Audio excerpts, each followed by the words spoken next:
around with family. There was individuals sitting around boxes with screens, and they forgot how to grow their own food. And hunting was replaced by practices which were cruel, and everything seemed to be divided by plastic. With petrochemical oil, which was extremely toxic. And these people also ran their cars on that oil, which polluted the air and the water and the soil. But the ones who benefited didn't care about the earth. They were only interested in how much the oil was worth. When they started running out, they started fighting for control to secure the world's supply of petroleum was their goal. So they assembled their armies and their wars destroyed life. They hid the truth from the people, kept it out of their sights.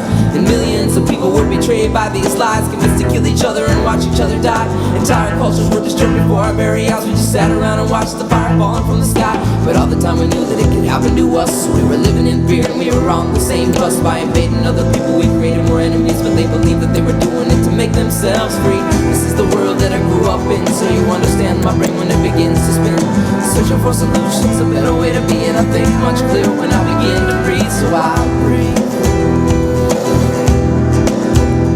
in the air. Yeah, take a deep breath. It's everywhere. Heal my spirit, heal my body, heal my soul. I know who I am, consciousness spinning through sacred air.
The healers, whatever your call is, actualize and realize we come here to balance these violent times. Warriors of peace, ambassadors of love, always staying centered when push comes to shove. Third eye wide open and dancing to music, accepting our power and knowing how to use it. Coming together, we circle the globe, seeing the oneness, our chakras are glowing. Our vibration where we want it to be, keeping high, you know how it feels to be free. All you gotta do to understand these ways is breathe real deep and enjoy each day. We're selflessly with others and we're lost alive together. Tomorrow is now and there's beautiful weather, so breathe. Yeah. Breathe in the air. Yeah, take a deep breath. It's everywhere. Heal my spirit, heal my body, heal my soul. Oh, I know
of angel hair and ice cream castles in the air and feather canyons everywhere.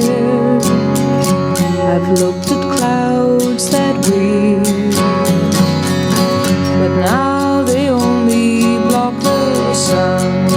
They rain and snow on everyone. So many things I would have done, but clouds got in my way. I've looked at clouds from both sides now, from up and down, and still somehow it's cloud illusions. I recall, I really don't know clouds at all.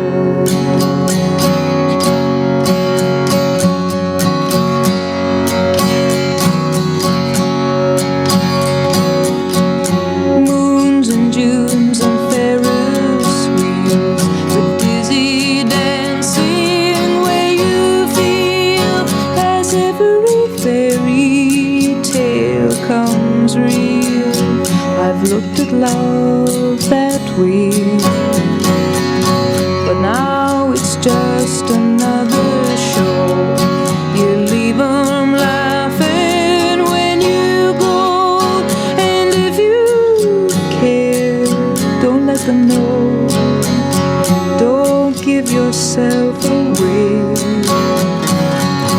I've looked at love from both sides now, from give and take, and still somehow it's love's illusions. I recall, I really don't know love at all.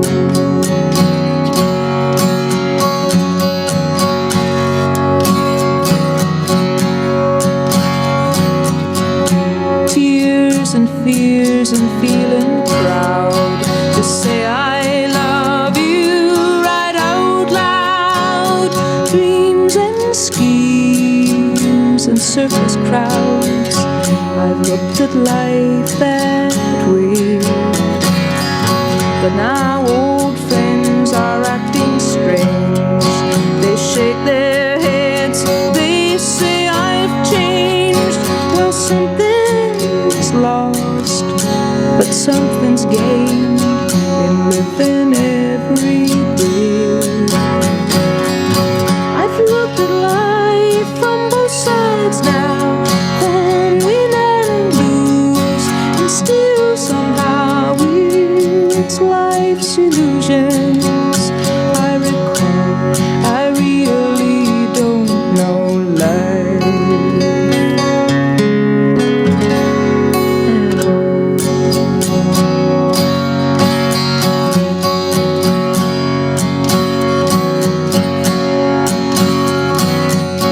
I've looked at life from both sides now, from up and down, and still somehow it's life's illusions. I recall, I really don't know life at all.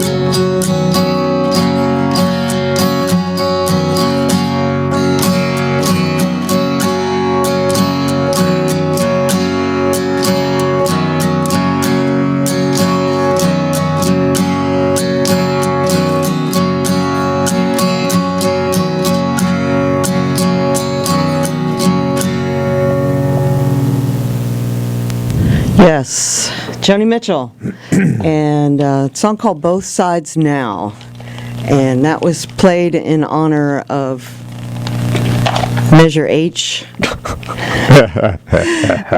the failure of such. Good morning, Lake County. This is Terry Larson. And this is Pete the Tax Guy, back after a 2-week holiday in lovely downtown Phoenix. Lucky dog, you.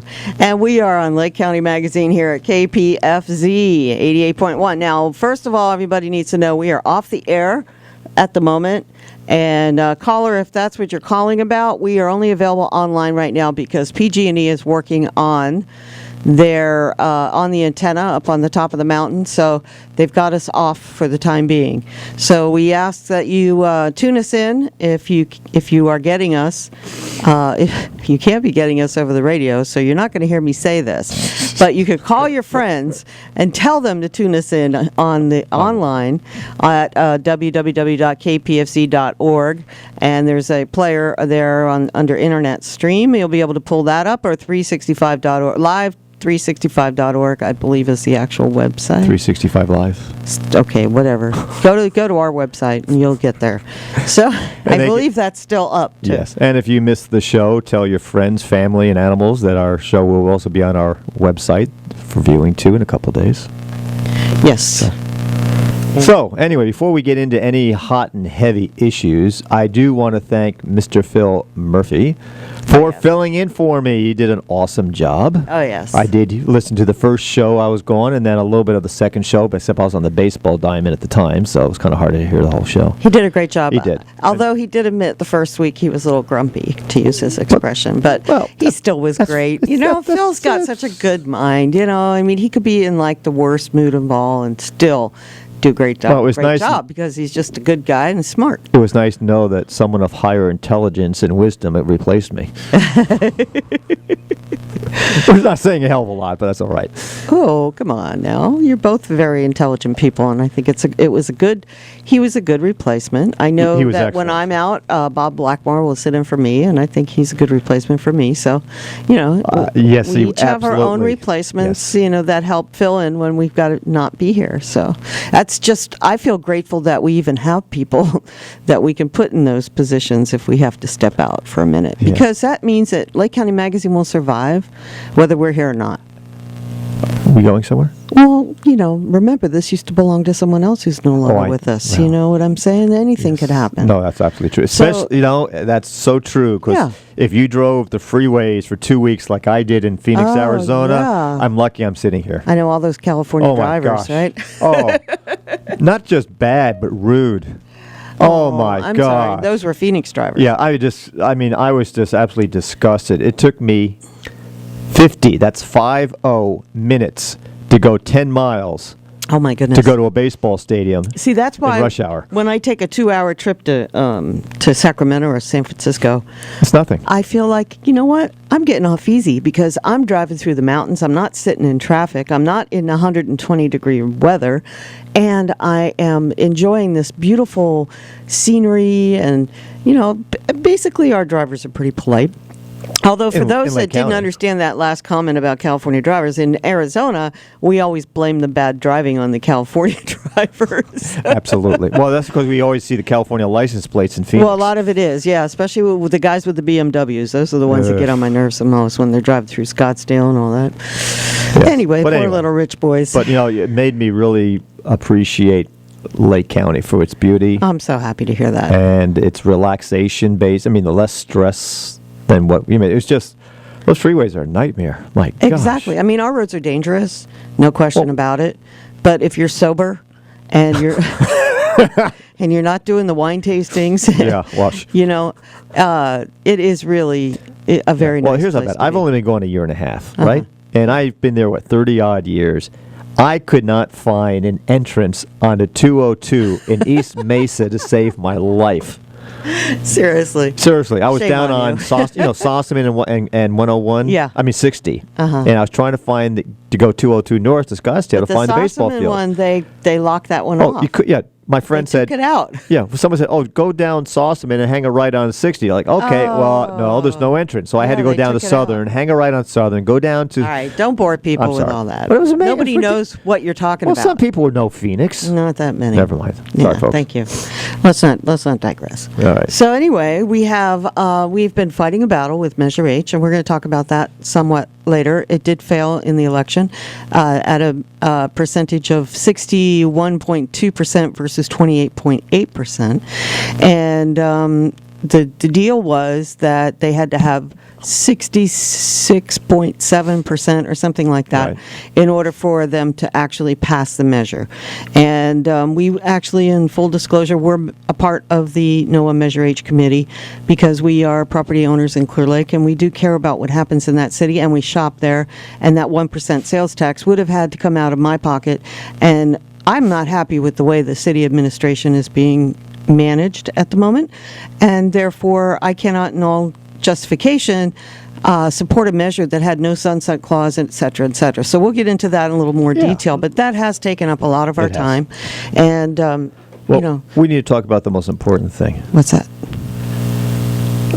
Me. Oh, yeah. So why? How can we not know that?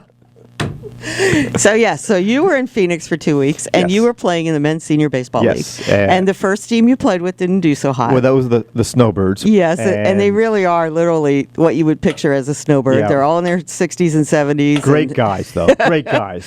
But their baseball skills leaves a little something to be desired. Well, they actually played pretty well. We just didn't have enough pitching. That's all, as usual. So Well, we went, isn't that the always? yeah, it is. problem? So we went 2-4. I got the 2 victories. 2 and 4 is not bad. No, it wasn't. Yeah. And what happened was we should have been 3-3 and made the playoffs. But this team from called the Dallas Phillies, they had a team also in the upper division, which is for Oh, that's pro right. ball players, and they took ringers. They took 4 or 5 of the top division players and played them against us, knowing that if we'd won the game, we would be in the playoffs.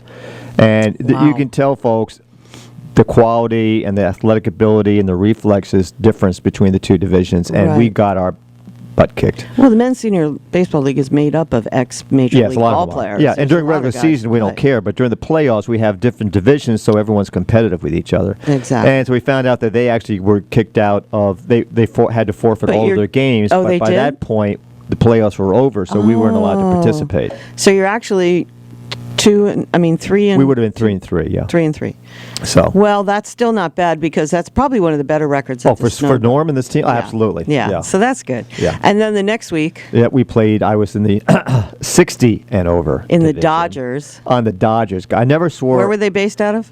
Kansas City and Salt Lake City, and I swear I never put a Cubs or a Dodger uniform on in my life. Serious. But I ended up on the Dodgers. I was invited by a friend of mine up in Salt Lake who unfortunately couldn't make it, and I hope Marty is doing well. My wishes go and prayers go out to him. He was having some problems with his foot that might be amputated. But the guys came in. I was asked to stay on the team since even though Marty didn't show up. And we went 5-1 in the tournament play.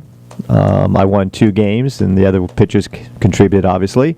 And then I pitched the first playoff game against my old teammates and still my friends, the Arizona Scorpions. Unbelievable. It was you know? fun but it was hard. I had a third baseman by the name of Sam. He was from Kansas. Nice gentleman, great hitter. And he went. I'm sorry, I won't ramble too much. But he came up to me. Well, it's just the phones are lighting up, and go ahead and finish that thought, and then we'll jump on, and then we'll make jump it- back into okay, the make it story. real quick. Is that Sam every inning would come up to me and says, "I know these guys are your friends. I don't care. You focus.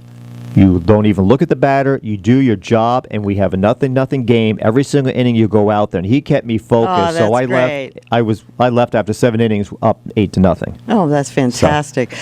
Caller, you're on. We're going to get back to the story after we take these couple calls. Hello, you're on the air? Welcome back. It's Bimini Bob again. I guess you're online, okay, huh? Yes. Yes. You can hear Welcome us back, online. Pete. It's so good to hear you. That's how it is about trying to address and frame issues so persuasively. And the city government's quaking with you in the fastball. Thank you. It's very kind of you. and I have the Causal C report up here. They talk about, like on Channel 8, you can discuss anything except overthrowing the government, Right. et cetera. That's kind of a vicious dogma rhetoric, I feel. It's the same as calling grass and herbs narcotics. And we have Thomas Jefferson talked about each people being governed as a free people and being able to change the government if they're failing to do the job. And the minute they got this two-headed beast government in power, any other party is overthrow that rhetoric, like overthrowing the government. Yeah, well, let me interject one comment here, and I've said this a couple times on the air before, is that in my home country of Australia, when we were down there in 2000 talking to all the people as we were touring the country, they made it very clear to us that the people are bigger than the government down there. And if they do not like the government, they become one and kick out the governing party and give someone else a chance. And that's their attitude. They know that they have control over government. In this country, be it local, state, or federal, people here think we have no voice, that we have no control, and we have no say-so. But yes, guess what? We do. It's all it's all rhetoric, and we're ideological souls, and they got their secret think tanks of all these diabolical ideas, and they just poison everybody's mind. The other thing I want to mention about is, Thomas Jefferson talked just about what we're talking about on his last speech that he gave on his deathbed when he died the same day as Quincy Adams on the bicentennial of the signing of the Bill of Rights. And he talked about us being free of all these binds that we've allowed ourselves to be bound with and live under the law of a free people. And the other thing is, they talk about the officer down there shooting the kid, and we missed the replay of the Ron Green show. And I said, whoever did that, and it was brought out that he's a vicious type of a person, that he, this was probably a draft war, the Bush-Hitler war. And I maintain that that's the only place for them Bush-Hitler, Bush rats, when they had that kind of rhetoric and repressing the people, like calling herbs narcotics and stuff. And those are just a couple issues that are weighing on my mind beside these chemtrails I constantly got to bash with my carbon fire counterattack. I love it. I love it. Hey, take care, y'all. Peace. Thanks, man. Peace. Thanks. Bye. Okay, so you can go back to your story now. Oh, I'm sorry. That was That's good. okay. That was That is a good call. Absolutely. He always has a great perspective on things. So anyway, we beat Arizona eventually 8-5, and we made the championship game. And the team we were playing was, believe it or not, folks, from Sacramento. And Sacramento had a team in every single division of every single age group almost. I mean, they were well represented. So anyway, this team was our only loss. And guess what? Our loss, which was during the tournament play, round robin, they also had a team from the upper division that was 1-3. No way. And they were out of the playoffs already. So they brought 5. And we counted the whole roster on their bench. They had like 25 gentlemen on the bench the first game, and they whipped our butt. 20-something to very little. And we don't know how they scored that many runs, because they couldn't even beat teams we had beaten by 15 to 20 runs. They barely beat them by 1 or 2. So we knew something was up. Anyway, they beat us. It was a tournament game. It had no meaning to us. Oh, we're back on the air. Cool, we're on the air. All right. Anyway, so we played them in the championship game, and our number one stud pitcher, who could only pitch on 5 days rest, I pitched every other day, came out, threw a 3-hitter shutout, and all of those really great pitchers and hitters from the tournament were not on the bench. So we won the championship game 17-0. Oh, boy. So we are the 16 over championship winners. And I got a nice hat to show that, and I get a little ring sent to me in January to represent the victory. And folks, it may not sound like a lot 20, how many years? to listening, but I've been playing baseball for 25 odd plus years between Arizona and the California leagues, and it was always my desire to be on a winning team. I've always played on teams where the guys are just great guys. We have a lot of fun. Everyone plays, but we don't win a lot of games. I was asked to play on this team because they lacked pitching, and I was allowed to pitch 3 games of the 8. 8? Yeah, 8 games. That's right. And it was just nice to be on the winning side, and the ring. I don't care about the ring; it's what it represents. That after 20 odd years, I actually got to make a championship game and be on a winning team, and not just a winning team, but a team that has a really bunch of good guys who knew how to play baseball. But if somebody made an error, if somebody struck out, if I threw a pitch that was not a good pitch, they were all there supporting each other. There was no negativity whatsoever, and that was extremely refreshing in life. It's good to get away sometimes. Yeah, that's another reason why I'm really happy that the Measure H issue is over. I highly encourage the members of the City Council and the administration and staff of the city of Clear Lake to look at this as an opportunity for healing and to bring the community into the discussion about what the future of Clear Lake's roads is going to be, instead of trying to shove something down their throats and create stress on people financially. How about looking at how your administration is going, expenses that could be cut back, belt tightening that could be done to help pay for a couple of code enforcement people.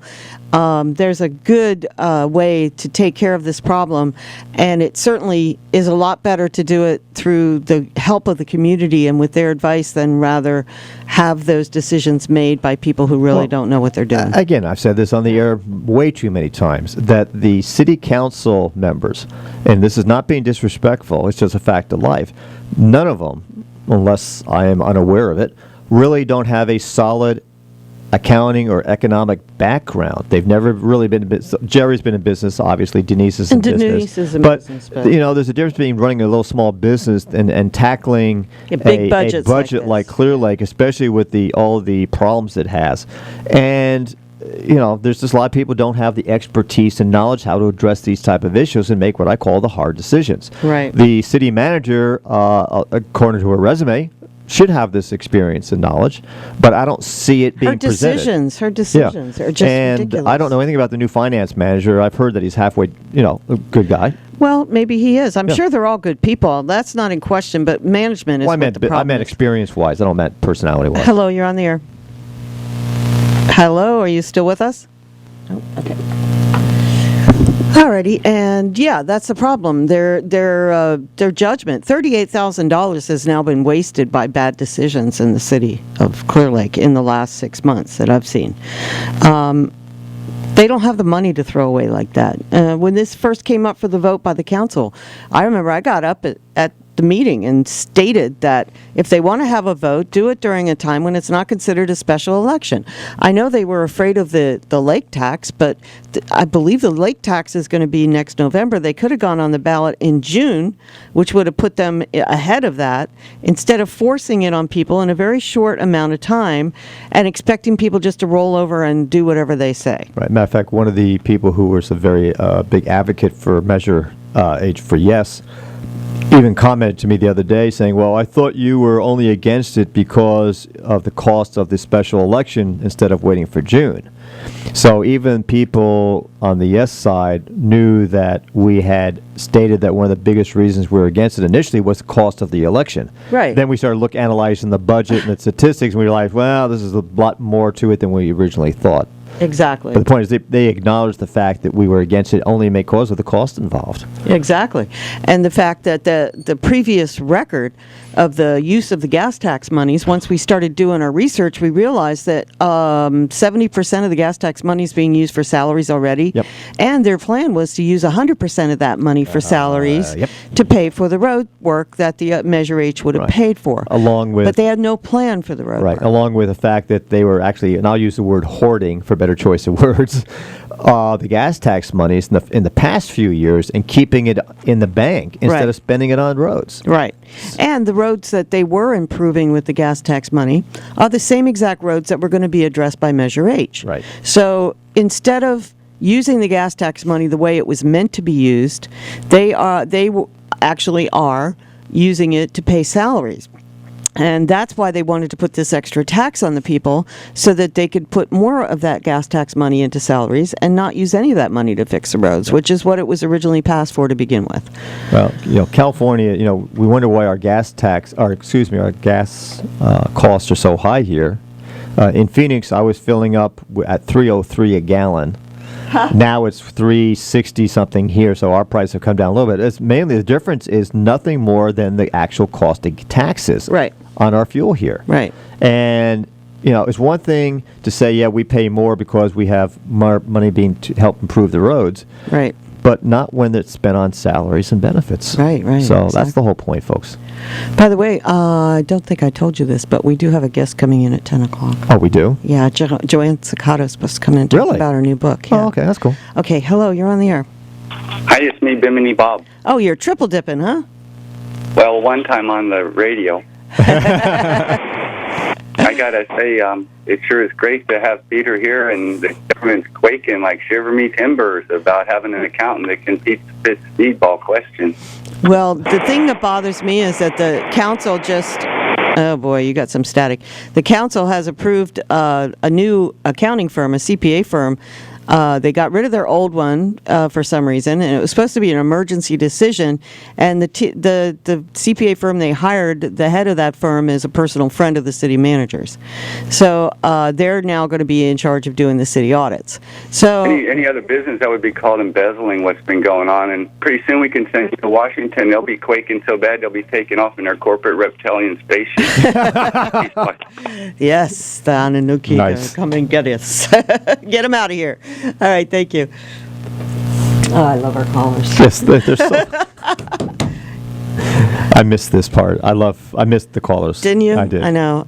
It's so hard when you're away because you know how much fun is going on behind your back. Behind my back. That's a scary thought. Well, So. only on the radio, not in real life. Yes. So. Yeah, so Anyway. do we want to continue more on Measure H since we're on the subject? We can.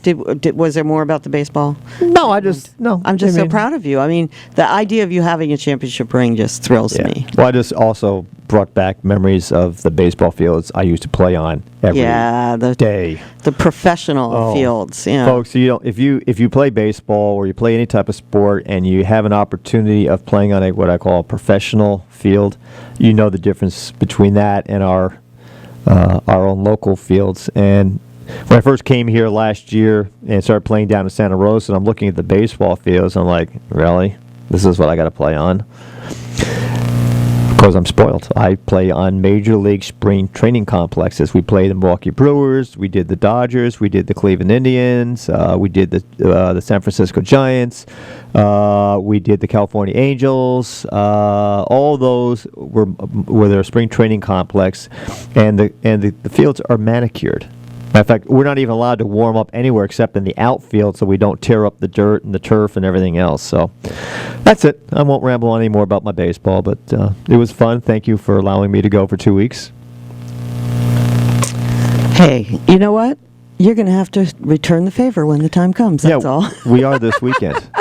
No, that's my birthday present. That doesn't count. An overnighter out of town doesn't count as a 2-week vacation in Phoenix. Mine wasn't a vacation. You know how much business I got done? Well, that's the good news. Yeah, and anywhere I go, I will also get a lot of business done too, because that's how we roll. Yeah. And by the way, folks, it's my beautiful wife's birthday on Sunday. Saturday. Saturday. What did I say? Sunday. No, it's Saturday. I knew it's Saturday. I won't say how old.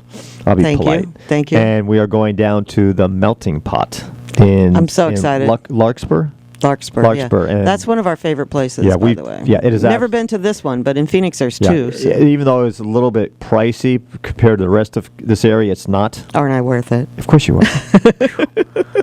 But the food is a 4-course meal, and it includes cheese fondues, and then your main fondue, and dessert, and salad. It's really a great place to go for a special occasion. And then we're going to a little B&B somewhere for the night and relax and all that good stuff. Not a B&B. It's a it? suites hotel. Oh, is it? I don't know. Yeah. You booked it. I know it, but then we're going to stop hopefully at the new casino on the way home. Oh, the one that had to close yesterday? It had to close yesterday, and I was going to go too. I had to go down south, so I'm on my way there, and I'm passing, and all of a sudden I see on the north side about maybe 30 or 40 cars at the light. You know, I said, oh, well, it's not too bad. I'll probably be okay. As soon as I got past to the next exit, it was bumper to bumper all the way to Marin County, all the way to Novato To go exit. gambling? To Really? go gambling. Jeez. And they overwhelmed the casino. They had to close it down, and they only let people come in a little bit at a Right. time. And it was funny, that night before on the How San embarrassing. Francisco newscast, I don't know which channel it was, they had an interview with the new general manager. Said, well, I've done many, many openings of casinos in my time. We're 100% prepared for this. I'm like, really? And he closed within 2 hours. So, but anyway, we'll stop by if the crowds aren't too big. No, I appreciate that. You know, I like throwing money away every now and then just to make me feel good about myself. Well, look, no comment. Anyway, back to Measure H for a second. Yes. Oh, no, I want more than a second on it. I just wanted, folks, So we kind of got more into it than I wanted. I'm going to rant just a little bit, but I think it's a positive rant.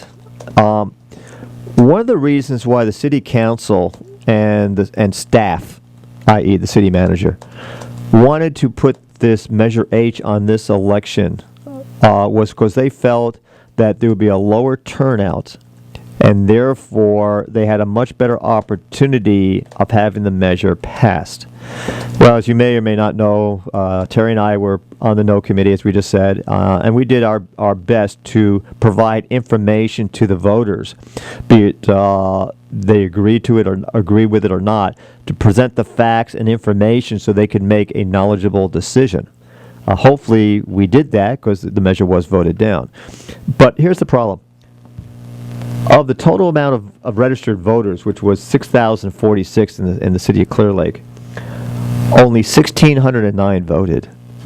Of that, 1,145 were absentee, which means only 464 people got out of their house, left their job at lunchtime to go out and vote. That represents a 26. But they're open to 8 o'clock. There's no excuse. I know. There was no rain. It was 26.6% out. of the total registered voters came out to vote. So I don't care if I agreed with the decision of Measure H being voted down, but I don't care if you're on the yes side, you're on the no side, or you're anywhere in between. The problem is, how can the voice of the people be heard when only 26.5% come out and vote? And there was over 6,000 registered voters Right. out That's of what- 11,000 people in Clear Lake. That's what really disgusts me, and I'll be very frank about it, is we were very adamant about voting no. We had our reasons. I looked at the budgets. I looked at the statistics. I see how the money was being spent. I could read between the lines on the allocation of payroll and benefits between the different departments and who was paying for it and who wasn't. So I was convinced, even though the roads needed improving, even though we do need code enforcement, this measure was not the right way to address the Exactly. issues. But Exactly. only 26% came out. So if the yes people say, well, we still had almost 2/3, but not quite enough, and the no people say, well, look at what we won. We got enough votes, so you couldn't get it done. Both sides are wrong, because we don't know how the real people really feel on it. 26%, folks. This was a 1% increase, 1 percentage point increase in sales tax in your area that everyone says is going to hurt the poor, the underprivileged. It was only the big fat cats who were going to use the money on the businesses on the main roads there, but no one cared. 26%, really, folks? That's all you care about your city? So unless you voted out there, I don't want to hear your opinions, because you don't care, obviously. I think it's disgusting. Yeah, I know. And interesting discussions going on the Facebook page. Just looking at how people are reacting to this, calling Jerry Spittler a bully. Jerry a bully? I wouldn't say that to her husband too much. Well, she's always the one that's talking about one love and peace and unity in our community. I mean, I don't see her as being a bully at all. Is it being a bully to tell the truth about something? Is it being a bully to want transparency within your own government? Well, I don't want to go down this road about bullying because it's getting to the point of ridiculous. There was so much of it that went on. I just couldn't believe, and I don't want to harp on this, but the on Facebook only, the amount of personal commentary and lack of factual statements really was absurd. And I can say only, I'm going to say this on the air. People knew my position, and there was a gentleman who is a business owner. I'm not going to mention his name on the air. I don't think I've even had the privilege of meeting him in person yet. A business owner in Clear Lake who was definitely for the yes vote. And we never exchanged any commentary. But today, when I posted about what I just spoke about the lack of people coming out and vote, he gave me a Facebook message and basically said that, hey, I appreciated your reasonableness and your discussions. I love an opportunity if you could come up with some better ideas, blah, blah, blah. So here's a person that was willing to do discuss this on a professional and adult basis. Right. Unlike a lot of these people for Oh my yes. gosh, yeah. And what was good about Bruno, what I really love about Bruno is... That wasn't Bruno I was talking about. Oh, it wasn't? No. I'm sorry, but Bruno did good in the sense of bringing the information out from the city, and that's the thing I liked about him. And in regards to other people that have been involved with this measure, I think what the answer is to put together a new committee that then can look at the issue of the roads and discuss how the city is presently spending the money that they're receiving and dealing with it on an individual basis so that they can reevaluate how everyone is being paid, what kind of benefits are being offered, where can cutbacks be made, what is being successful and what isn't, and then put a plan together. They have staff that's there that's paid by the hour to be there for 8 hours a day, or actually 10 hours a day now because they're on a 4-day work week is how we're told. I seriously doubt that any of those people are working 10 hours a day. They have no time card system. They have no checks and balances to make certain that those hours are being completed. So there's really very little to say that these people are overworked and underpaid as they want everybody to believe. So I want to see accountability. I want to see it within the city council. I want to see it within the city administration. I want to see it within staff. And I want to see them come back to the table and reasonably look at this measure in a way that could possibly help the city instead of hurt the city. Right. You know? And I think the community needs, besides just the committee, but the community needs to voice their concerns or their opinions, any ideas they may have, so the whole town can come together and resolve these issues, because these issues are not going away. They do need road improvements. They do need code enforcement, and I believe it can be done. But it has to be done in a very prudent manner, and I think, as I've said many times, some hard decisions need to be made, and that is regard to cost controls, payroll controls within the city itself. And I'm sorry, but I think some people are going to have to take some pay cuts. I think the benefit packages need to be readdressed because it's a boondoggle. What's going to happen, the city will be bankrupt in a certain amount of years if these retirement funds are actually paid out. Matter of fact, based on the projections of some of the retirement plans, the city will not be able to pay out these funds. I just don't see it. It's not within their current revenue stream. So if these things are not addressed, the city will be filing bankruptcy in a few years. And then what happens?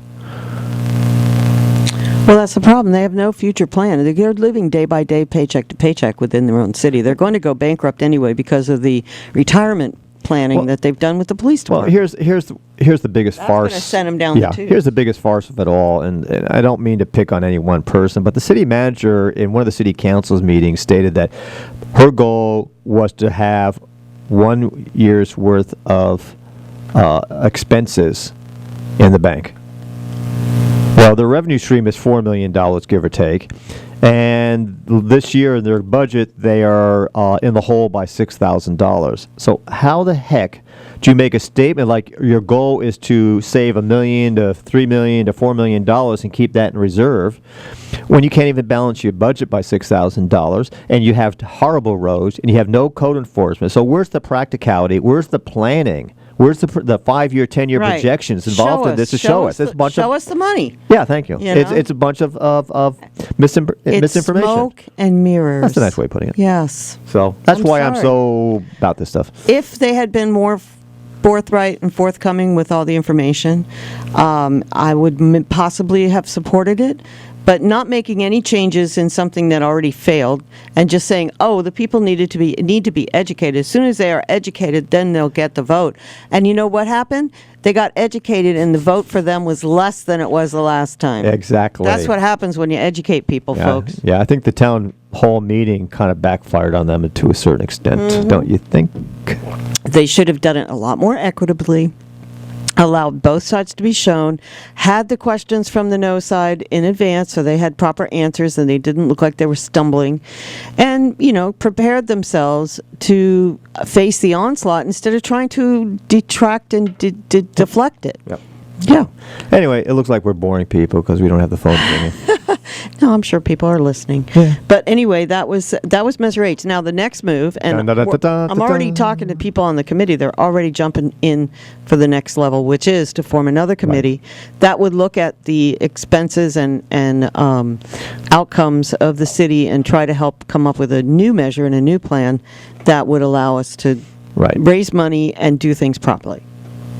It's not the end of the world. The key to this is all we have to do now is go back to the drawing board and create something that everyone will support. At least it's not the end of the world. Take as code we know it. enforcement. Yeah, exactly. Sorry. Take code enforcement out of it. They've got the money to come up with salaries. They do, for and that's code another enforcement. issue we can talk and about. code enforcement can support itself through fines and abatements and other methods eventually. Okay, so they can come up with temporary salaries for the next couple of years for one or two people by just putting proper cutbacks in place. Right. Okay, caller one, you're on the air. Who's caller one? Yes. You are. You are. Okay. You guys just are not getting it. Okay. You are asking these people to change the way they do business. Yeah, that's horrible, isn't it? Yeah, I know. Well, you know, I'm going to suggest that you step back and look seriously at what goes on, what has gone on, not just in the city but in the county. You know, they don't do business here in government the way business does business or the way government does business in other locations. Exactly. They don't make plans. You know, in other places, in businesses, you make a plan, and then if you're really good, you make a contingency plan in case the plan doesn't work out, and you measure. You have in place a measure of the efficacy of the plan so that you can decide whether or not you want to continue doing business that way. None of that happens here. It's give us the money, and then we'll figure out how we're going to spend it. And I totally agree with you, and that's why we're trying to make overtures through not Terry and myself, but other people who they like, because they don't like us, are making overtures to say, hey, can we participate? Can we help you? Now, I personally doubt that's going to happen because I know the egos and attitudes. No, but we I can think hope. that they will be willing because, you know, somebody just posted here that 62% is still a landslide victory. Well, when you're talking about 1,200 people, 26% of the voters, and they still couldn't win with what they had. There you go. You know, I mean, it's just really sad that they're going to turn it and try and spin it to say, well, it was more than 50%, so it was a victory anyway. Terry, you guys just don't get it. No, we do. We just don't give up. If you were a Republican, you would say 62% is a mandate. You know, forget that jazz about how many people actually voted. And that It's they a had to get mandate. 2/3, not just 50%, you know, God forbid. It's a mandate. Yeah, but if we didn't fight this, we wouldn't have any fun in life. I'll tell you what, though, Mike. What's really cool is that I don't mean us, Peter and I, but the Know and Measure H committee, if they had not come together and gotten out there with signs and information and shown up at the town hall and asked all the questions, this Probably measure would've passed. would have passed because nobody would have known any different. And I give kudos to them so much for having the guts to stand up and really say something and do something about it. That's how democracy is supposed to work. Hey, I have a quick personal suggestion for you guys. Uh-oh. Yes, sir. Change the sign on your door or keep the hours that you have posted. I'm sorry. Peter was out of town, so we did kind of... All right. You know, you're absolutely right. We need to have a yeah. professional-looking sign, and we do need to stick to our business hours. And you're right. He's right. And I do apologize, because when Pete was out of town, I did slack off quite a bit. No. It wasn't when Pete was out of town. No, we got home in the middle of the night last night. Uh-huh. Oh, never mind. Goodbye. Bye. Okie doke. What was that last comment? I don't think anyway. But he's right. You know, I've gotten used to Lake County where, you know, it is what it is. Yeah, we sometimes And that's not good. do less than banker's hours at the office. Yeah, we do. And it is a very good suggestion. But in our fairness, we do work at home a lot. Well, that's the problem. You know, when things are happening, especially in the news, and we have to keep the magazine updated. So a lot of times in the morning, we're working from home. That's why we put our phone number there. So if anybody does need And us, it they does can say reach us. ish. Yes, it says 10:30ish to 4:30ish or something like that. Sorry about that. Hello, you're on the air. Hey, congratulations on your first championship there, buddy. Thank you, my friend. yes. Thank you so much for that. I know how it feels, man. Yeah, it was cool. It was Cool good. feeling, yeah. So, are you getting in shape? I asked the doctor to. I told him, I said, you know what? I've been asked to play on a ball team next year. I go, so I need to get my breath back, and I need to run a little bit. I go, and so he's going to check my heart out. They're going to run me through the test and all that stuff. Because I need someone to throw with during the off season, so we're ready for April. All right. All right. I'll show you so- how to throw a knuckle. Talking about, let me tell you something. I threw the best knuckleball of my career this last year. Yeah? Oh, my God. It was going in, and then as soon as it hit home plate, it just dived. There you go. It was awesome. But I'm serious. We have a team meeting on Saturday before I take my beautiful wife down for her birthday anniversary dinner.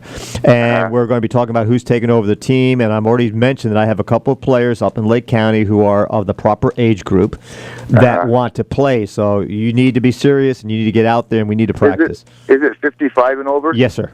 Okay. I was going to share with you about Doug's court date. Yes. Yes. It was a couple days ago. Oh, you're kidding. Yeah, and they put it off. Oh, good. Okay. Until January 10th. They're going to do like a settlement offer. And the lawyer said that they wanted to give him 180 days. Oh, that's pay a fine. ridiculous. No way. And so on the 15th, they're going to do a jury assignment. Okay. And then on the 16th, they're going to do the trial. Okay. The next day. Okay, yeah, because they like to go right into trial from that point. Well, I think that's really sad that they're going through all this effort because everybody else's case was dropped. Yeah. And it's weird because I don't want to say too much because we're on the air, but we haven't heard a word from their attorney, his attorney, and I was under the impression that they would be interviewing us, but we haven't heard anything. So. Well, Doug's attorney told the judge, I guess, that he said my client is not doing any time, and we'll see you in January. He told him. Thank Excellent. goodness. Great. Okay, yeah. A jury trial is the only way to settle this because it's going to be up to the public opinion. It's really his word against theirs. And the videotape kind of backs up Doug, and with the analysis on the tape of witnesses that were there, it would help, you know? Well, I heard the sheriff saying that, his sheriffs or his cops are there only to protect and not to start anything. But exactly.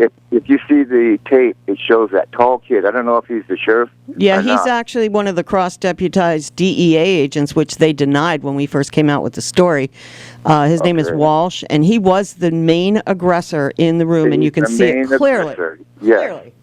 And threw a woman on her back, for God's sakes. And a man, men know how men look at each other, and if they got that mean look or whatever, that kind of look that, man, I want you, or something, We just got that, like, because we got this, this gene in us, I guess, this mean gene. But when they took my mom's house, I got a picture of all those cops around me. There's about 8 of them, I guess, and they all were, all got guns, and I probably had 2-3 guns apiece. And I didn't have nothing, but I'm standing there amongst them, and they're here to take my mom's home. I'm wondering what the heck's wrong with this picture here. Yeah. We worked hard, man, all those years in the late 70s and early 80s, and to get this res going for our people and stuff, and now ended up like this. Yeah. And Tracy got another delay on her trial as well. Oh my God! Man, there's just no justice. That Nick Medina, I guess he's the acting chair now, and they put out there there's going to have an election in December. Well, we just heard they're going to cancel that election now. So they're doing the same thing, same exact thing Tracy did. So yeah, exactly. We need justice there at Robinson Rancheria. Well, it's happening over at Elam too. It's not just Robinson. They're trying to do the same thing over there now. Well, we need Tracy's court to go ahead. They need to go ahead with Tracy's court, and she needs to, come out the way she's supposed to come out, is guilty because of what she's done. And right there, that's going to start everything in the government up in Washington. Right. So this is what I'm hearing, and so that court has to go. Yeah, I agree. There needs to be some serious federal intervention on this whole thing. Yeah. All right, then that's the news about that. And again, congratulations there, Pete. Thank you very much, sir. Right on. Yeah, I'll get out there and play catch with you. Cool. Yay. All right. Sounds good. Have a good one. Thanks, dear. Bye-bye. All right, take care. Alrighty, I am extremely elated about all this good news lately. But there is an Amber Alert out for Henry Gula Romero, a 1-month-old that has been possibly kidnapped. Let me see what the actual details are. On November 5th at 4:14 p.m., Henry Gula Romero was abducted from Sunnyvale, Santa Clara, California, and he is a 1-month-old Hispanic male, height unknown, weight unknown, juvenile with black hair and brown eyes with an unknown clothing description. The suspect is Mesut Güler, a 20-year-old Turkish male, 6 feet tall, 120 pounds, with brown hair, brown eyes with an unknown clothing description.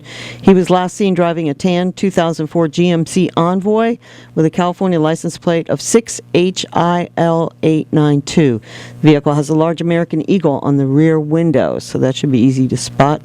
California license plate, let's see. If seen, contact Sunnyvale Police Department at 408-730-7110.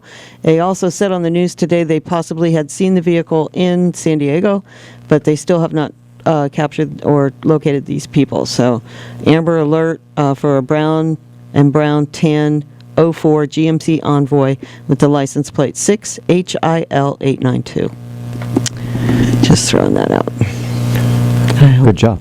You know, that's one of the sad things when Middle Eastern people marry Americans. We don't know if the wife is American, but what a lot of things that happen sometimes is the kids get taken back to the Middle East, and then the mother never gets to see their children again, and that's really a sad situation. And I hope that this is not going to be the case, or it's obviously a domestic issue. If he's kidnapped his own son or his relative, we don't know if it's son, if he's father, or what the relationship is, but it's definitely a sad situation. So, okay, well, you're listening to KPFC 88.1 FM.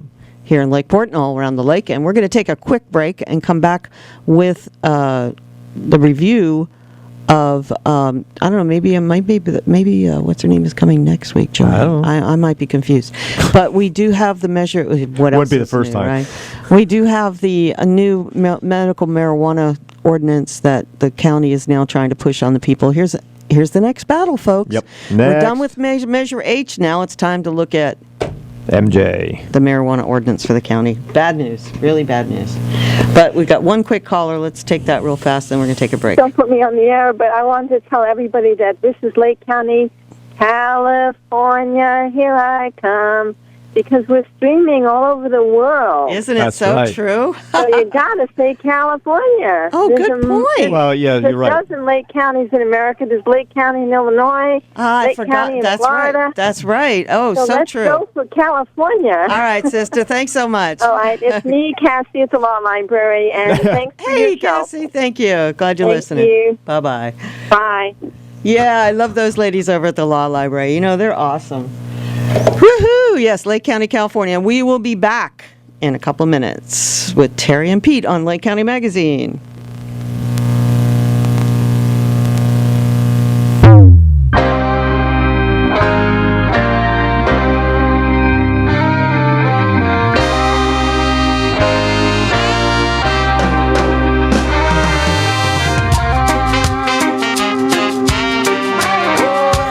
Mr. Mato Bantam, Easy Levi, Rising Sun.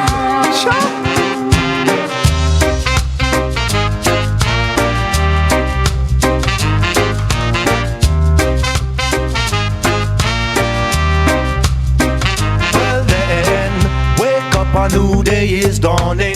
Gather up the people, make we cease the warring now. Let's stop the gunshot, the bombing. Blood is overflowing and the earth is calling out. Yes, Mama Earth is in a state of emergency. Pollution of the air, the land and seas. The planetary ozone is like a war zone, and it affects us globally. Yes, we need a better infrastructure, renewable energy and agriculture. Plant seeds, give back to nature. We need to do it sooner rather than later. Let's get together now. Let's get together now. Let's get together now and heal this world. Yeah.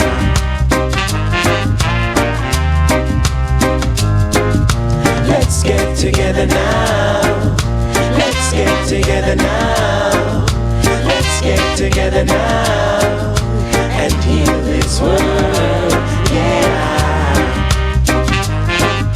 Hey yo, cool dog, come in my Don. Yo, I'm feeling pain as deep as it can get. We can bleed and sweat. Need to give the people self-respect. We ain't leaving yet. Need to get together, make it better from now until forever. Change the weather and never say never, 'cause we can conquer whatever we wanna do. It don't take a crew, just a little piece of me and you. There's natural solutions, we need to try them by using the alternative resources like hemp. Bless the little youths them and guide them on their way. We can fix tomorrow for them if we recognize today. We can heal this world. I know it ain't that tough. Remember, one world is enough. Rough. Let's get together now. Let's get together now. Let's get together now and heal this world. Yeah.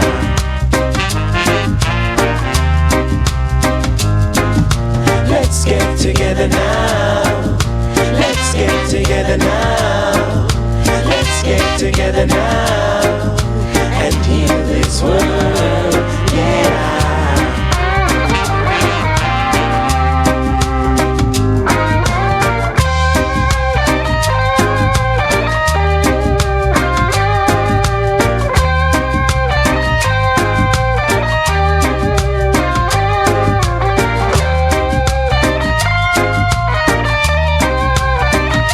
Easy Freddy man, rough and ready. Ha. Calling all school teachers, all Greenpeaceers, all truth preachers, and all peacekeepers, yo. We're sending out an SOS to all international leaders. Now I say, rise up all you fallen soldiers. Stand up, unite, bring down all borders. Bless the youth with food and shelter. Stop the genocide and make life better now. We gotta start with a solid foundation based on worldwide cooperation. That's the only way to change the situation and make it better for the next generation. Join hands 'cause the time has come. Children of the earth, daughters and sons. No matter who you are or where you're from, creation is one, so love one another. Let's get together now. Let's get together now. Let's get together now and heal this world. Yeah. Yeah, man. Right now. Let's get together now. Let's get together now. Let's get together now and heal this world. Yeah. Creation is one, so love one another.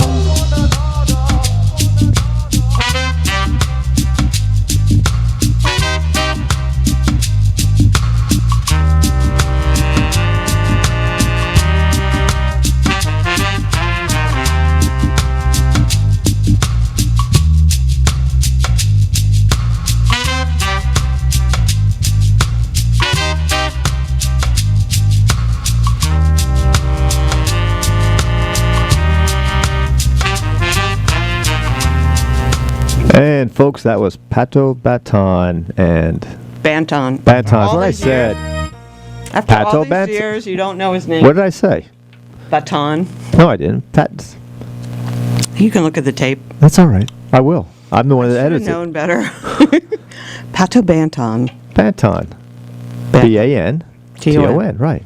And heal this world. Heal this world. Let's get together now Let's get together now. and heal this world, folks.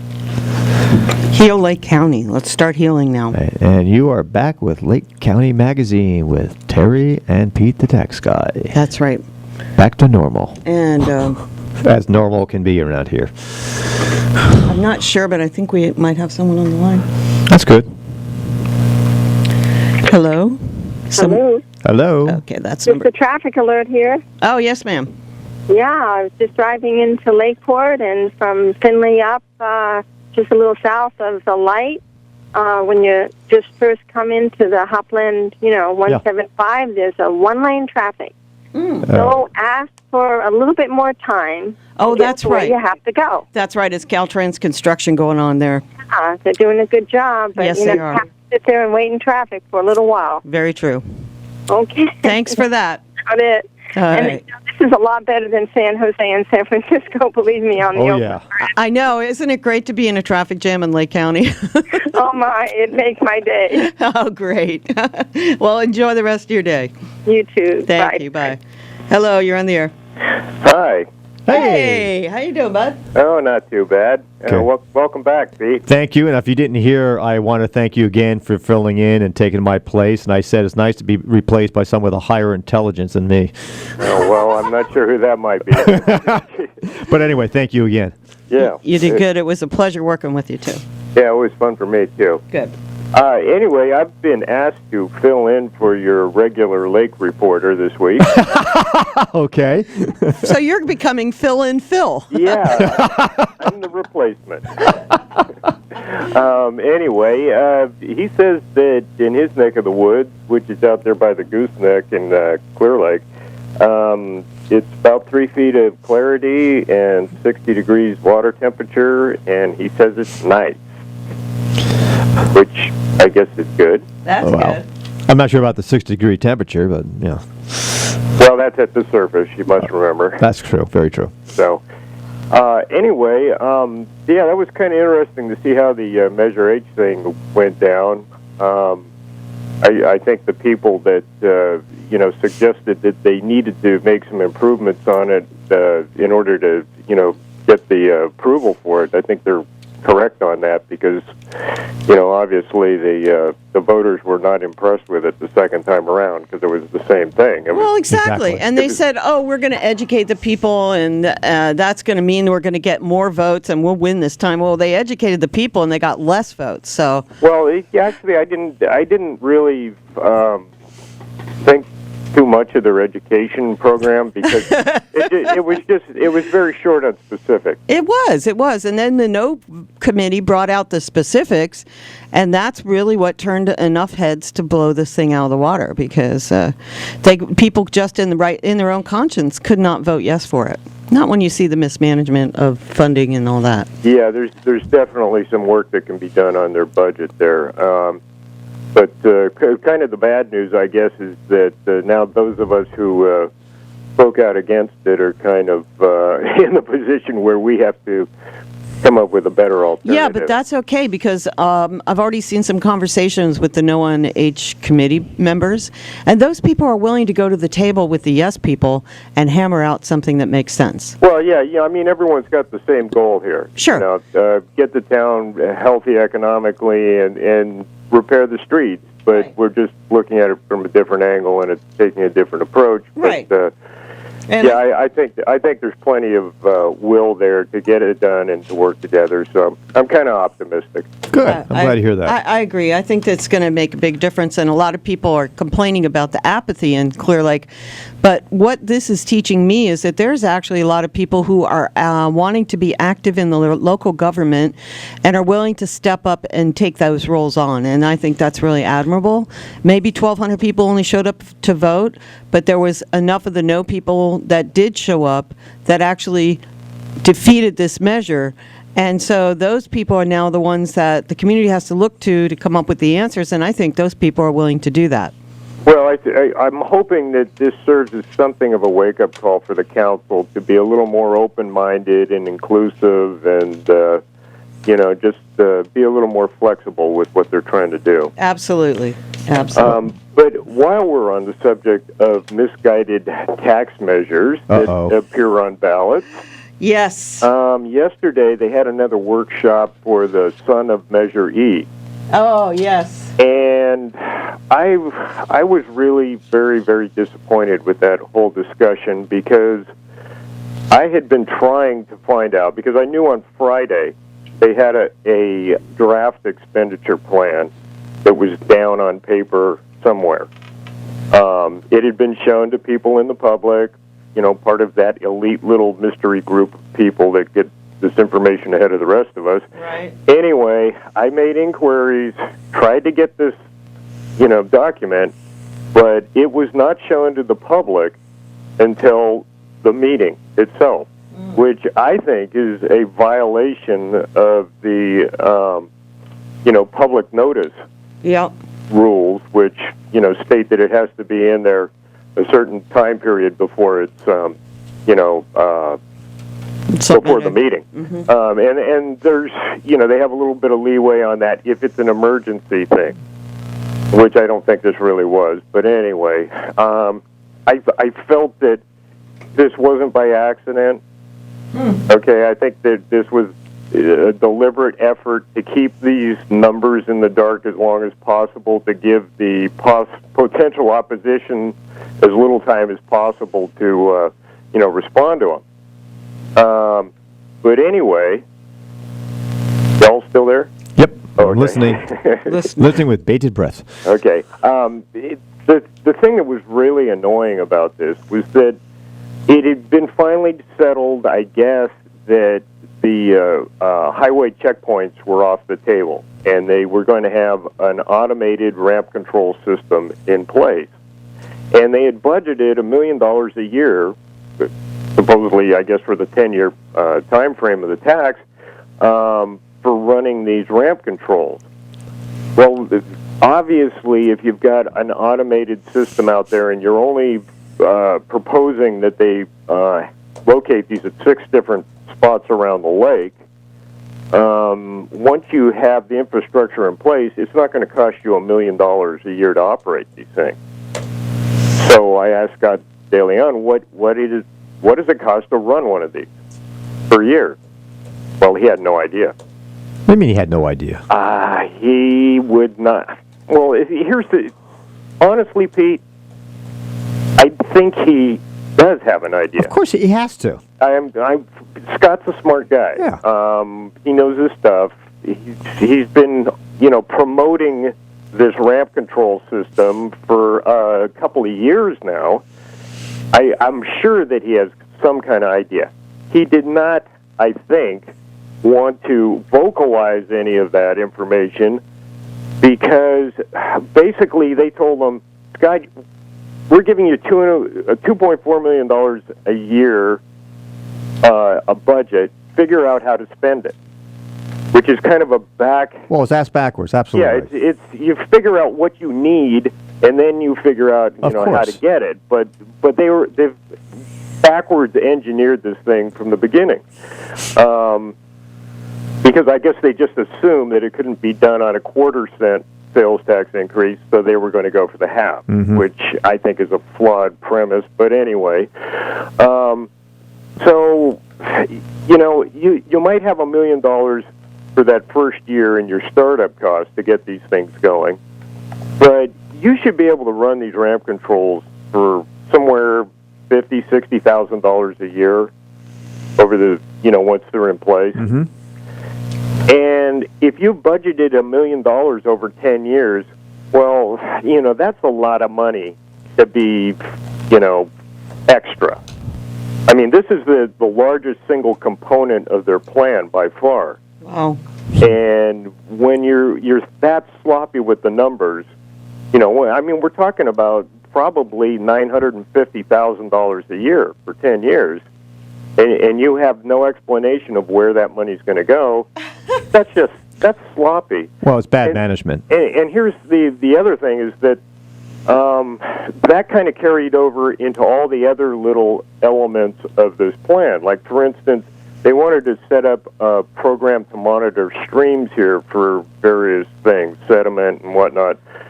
And part of the problem with that is that you've already got the tribes doing that, and you already have the Irrigated Lands Watershed Coalition group doing that, because that's a state requirement. It's what the all the growers pay into a fund to do that. And now the county wants to go out and do that, and they want to set up again an automated system of sensors out in the streams to record this information. And they budgeted $275,000 a year again for this 10-year time frame. But that might be your first year startup infrastructure cost.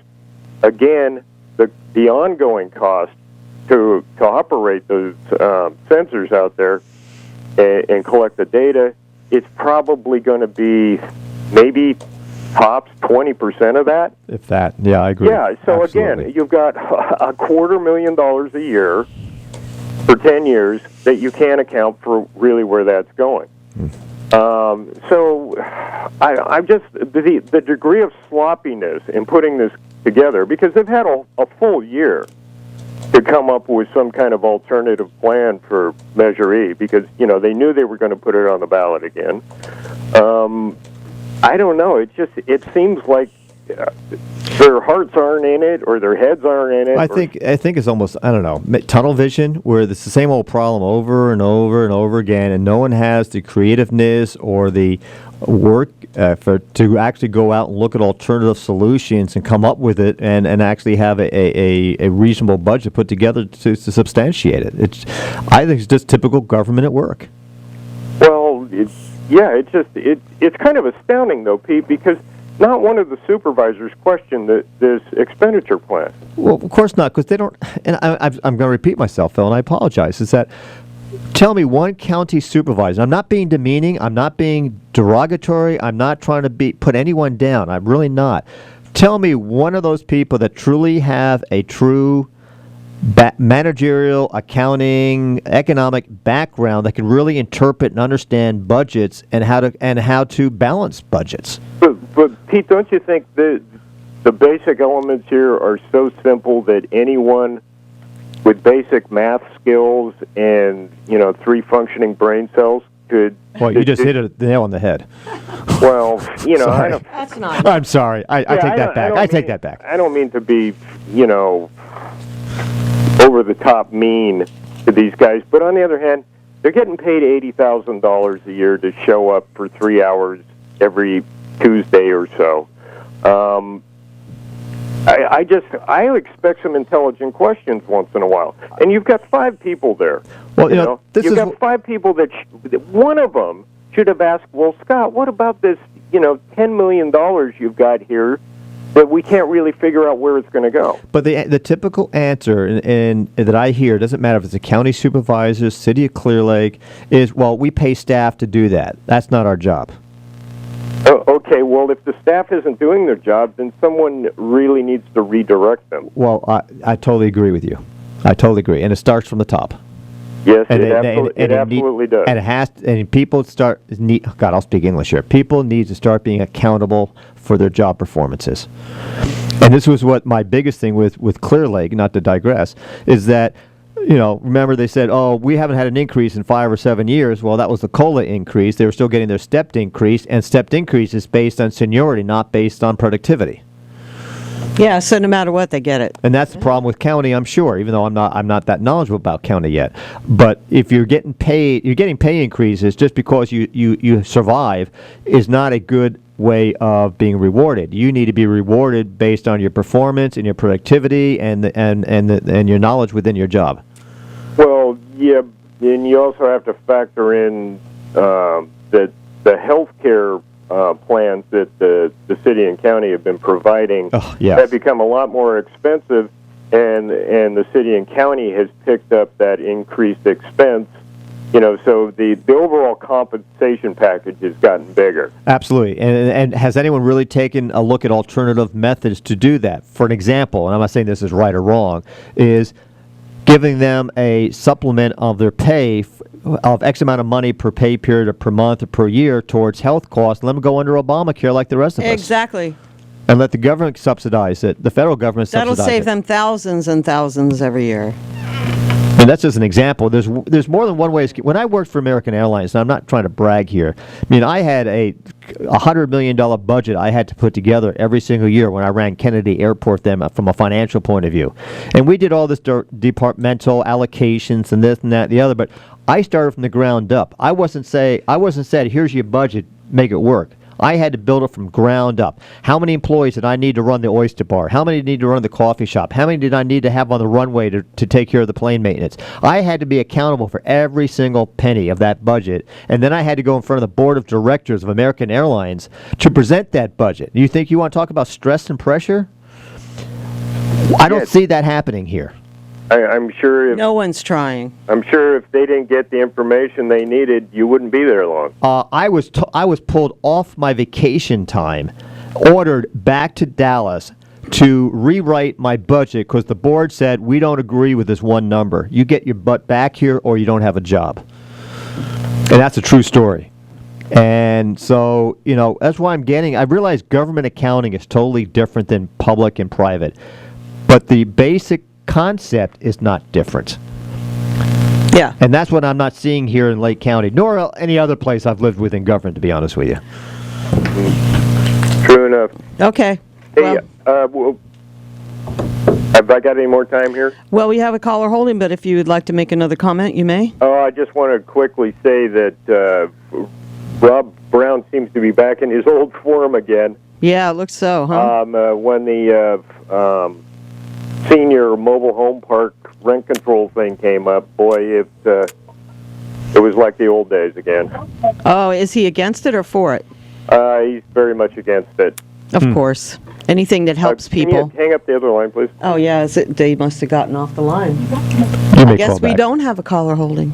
Okay, well, I'll get off here real quick. Anyway, I was kind of surprised because I'd seen him a couple weeks ago and asked him how he was doing, and he thought he was much improved. He thought basically his health problems were behind him. Well, we'll see about that. Hopefully. Yeah, I guess we'll see about that, but he did look a lot better yesterday, so... Yeah. Well, I wish him all the best. But, in Brown's defense, and God, did I just say that? This rent control issue really is a double-edged sword, and it really depends upon what side of the fence you're going to be on in the sense of, are you a landlord or are you a tenant? And I understand why controls have to be in place, but you also have to look at the other side of the fence where someone's made an investment, they have a continual investment to keep up the property, and everyone's looking for a reasonable return on their money. So it's not just a quick, easy, the senior citizens need this or the landlords need this. I think it's a very difficult thing to address. Well, according to Nelson Strasser, they're averaging in California around 8% a year profit on a senior trailer park. Is that income or is that capital gains? That's profit. Okay, and that's reasonable. I can't say anything wrong with that. Yeah, that's.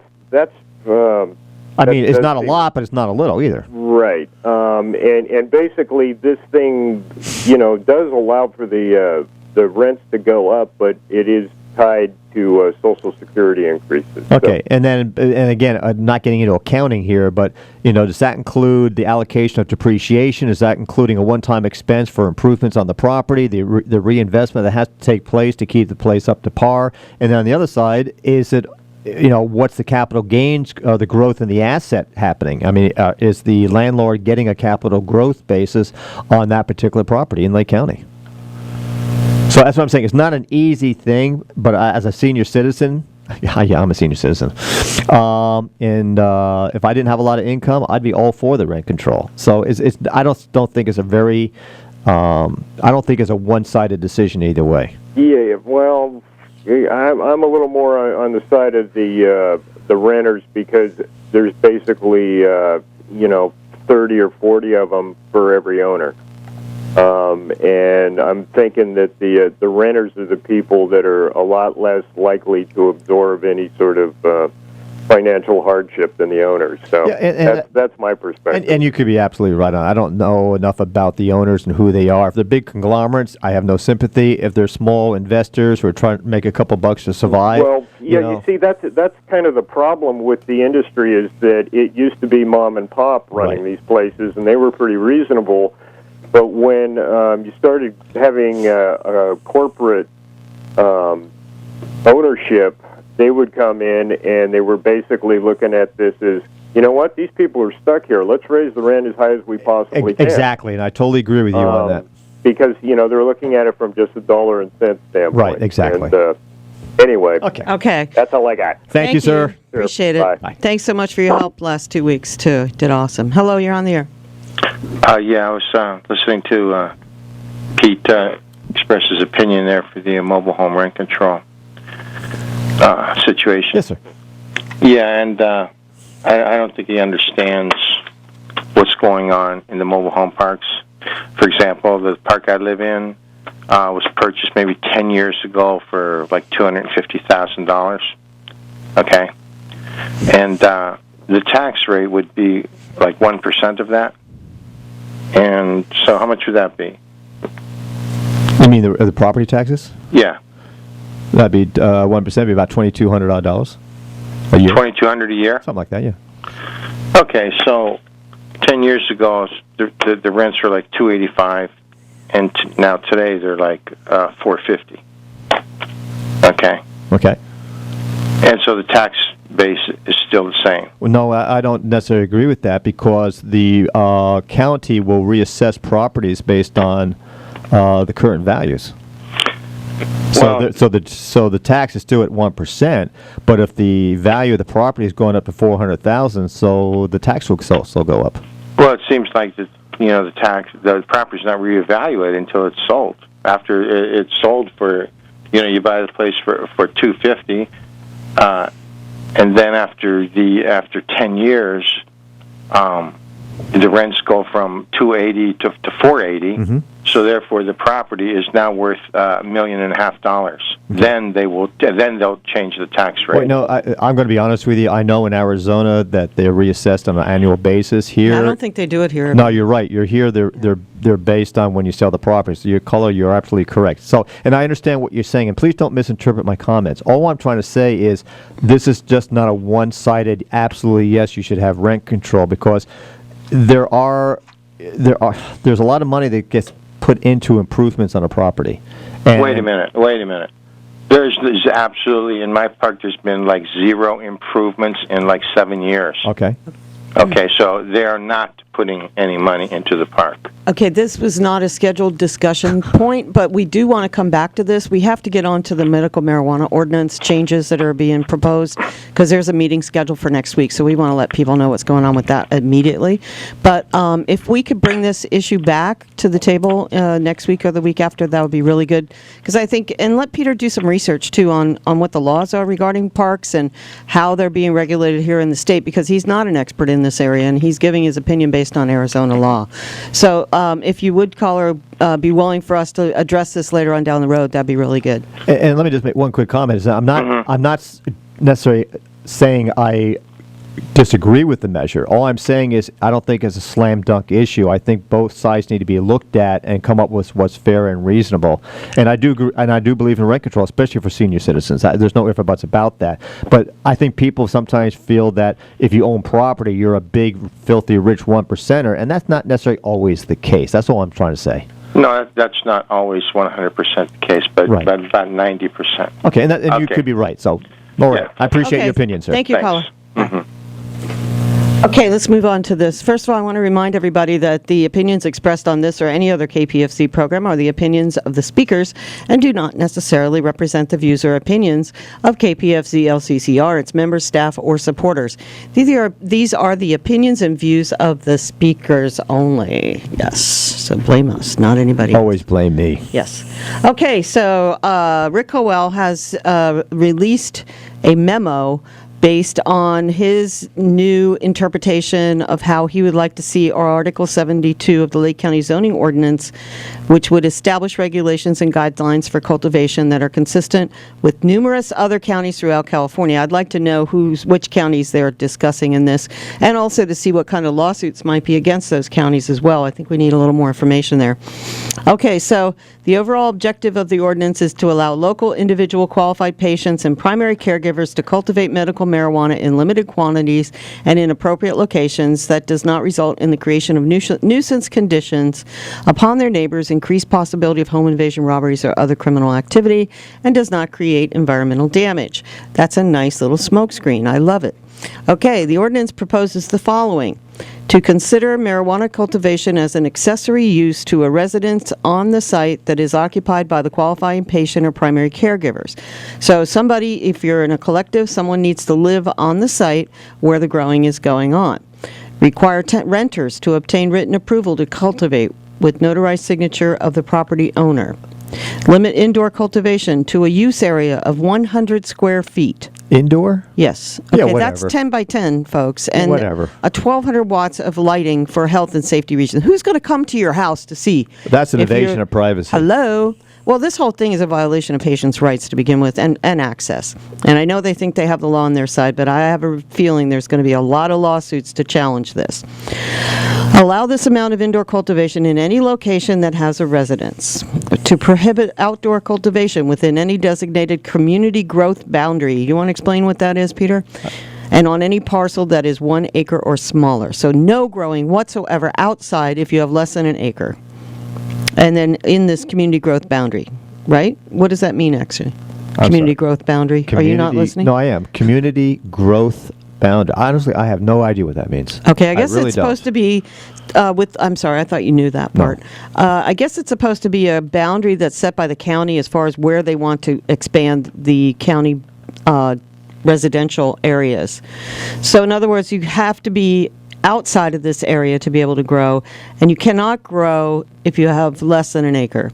Outdoor cultivation would require adequate screening from public view and setbacks from property lines. Limit outdoor cultivation by individual patients and primary caregivers to 6 mature or 12 immature on parcels larger than 1 acre. So, okay, allow collectives and cooperatives to cultivate up to 48 mature or 72 immature plants on properties zoned agricultural containing at least 20 acres. So 6 plants if you have up to 20 acres is all they're allowing. You have to have at least an acre. Provide environmental standards to avoid impacts of surface waters. Propose clear, concise abatement and enforcement procedures, and include several options for fines, penalties, and recovery of abatement costs. How dare they? This is a direct violation of safe access, and they may think they're going to get away with this, but I like to think that there's enough people here that are going to be upset about this that the lawsuits are going to start flying if they allow this to happen. This is now going up before the Planning Commission on November 14th. Folks, hear that. Okay, That's a public workshop. It's not a workshop. It's a Planning Commission meeting where this is going to be presented for their approval. And they need to, during the public comment section, people need to come up and talk about this. Okay? Where's that being held at? Over at the county courthouse, county facility, where you do all the meetings. All I think there's a Planning Commission office, actually. They may have to move to the fairgrounds again. I don't even know what to say about this because I'm just so disappointed. There's this whole attitude that it's bad for you to grow your medicine. All right, there's small lots that maybe somebody's smell is going over to that. Put it in the law that you have to use some kind of natural way to change the smell instead of denying the person the right. Find a way to take care of the solution, and there is solutions to smells. That is the biggest bogus thing that I can possibly think of right now regarding pot. And I know a lot of people think that I'm a big grower and that I have a huge pot industry. I don't grow pot. I don't sell pot. I don't buy pot. I use my medicine, medical marijuana medicine, as a medicine, and I receive it as such, and that is how I deal with it. And a lot of people in this county also deal with it the same way. A lot of people live in this county because there has been a past tendency for us to have a lackadaisical attitude. And yes, there are a lot of big illegal grows that are out of control, that are harming the environment, and those are the ones that need to be addressed, not the people growing 6 plants. Hello? Well, I'm interested about this 100 square foot in-home use. Indoor, that's 10 by 10. Well, first of all, what they're trying to do is eliminate grow houses. Let's face the facts. Yep, they're trying to eliminate pot completely. This was told to us months ago that they were working on this. Emails were sent to us already saying this is our chance to get rid of the pot growers.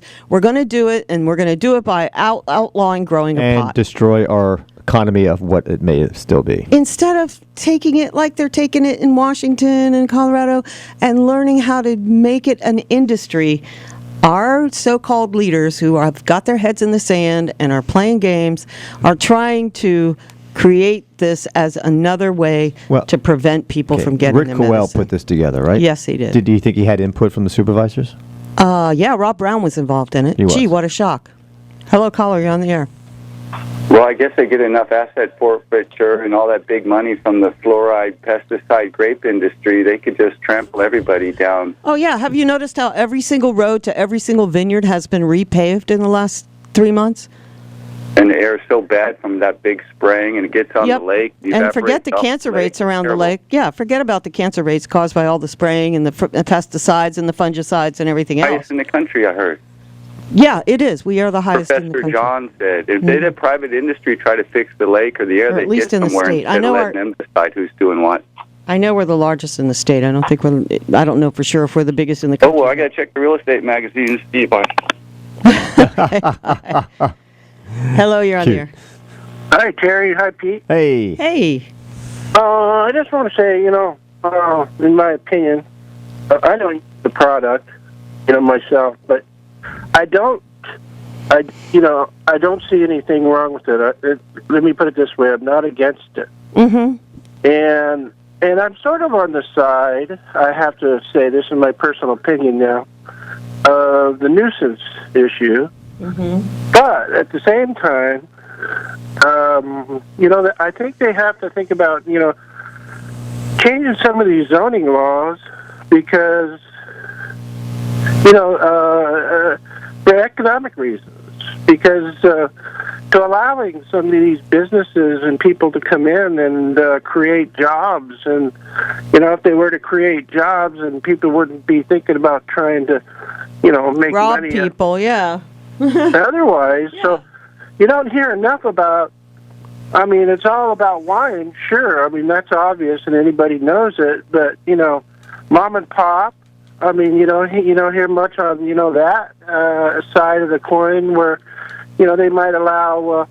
Business in Lake County is hard, and it always has been for industry, light industry to come in. It's just I don't know.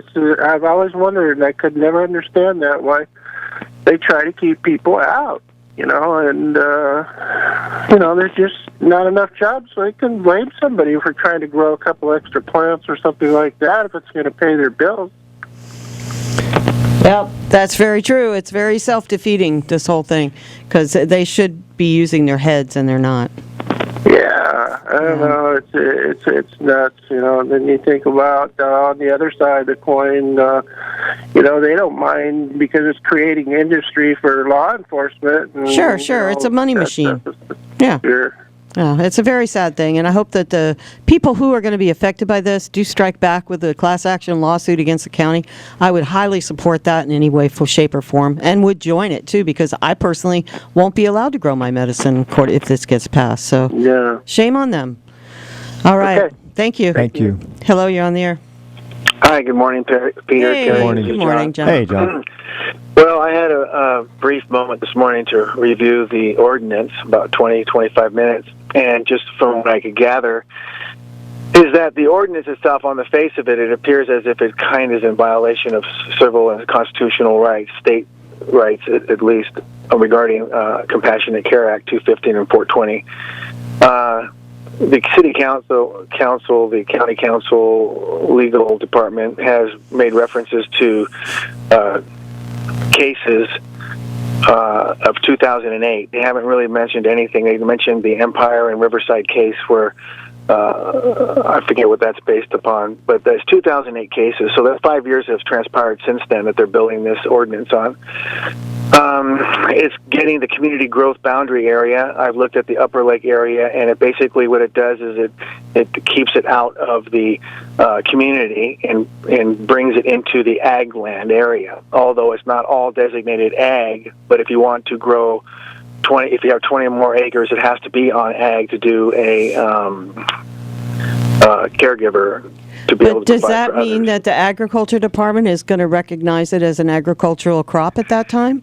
No, it doesn't. Actually, what it goes on to say, it really is an interesting read. It's rather lengthy. This is a multifaceted ordinance predicated and based upon the growth of the community, not necessarily. It's directly aimed at medical marijuana and other marijuana grows as well, but it's first attempt, I think, to create the county vision of being like St. Helena and places like that, where Napa, where it wants to draw tourists in to drink the wine, taste the wine, go to the vineyards, and create a better environment here. Which I'm not against that at all.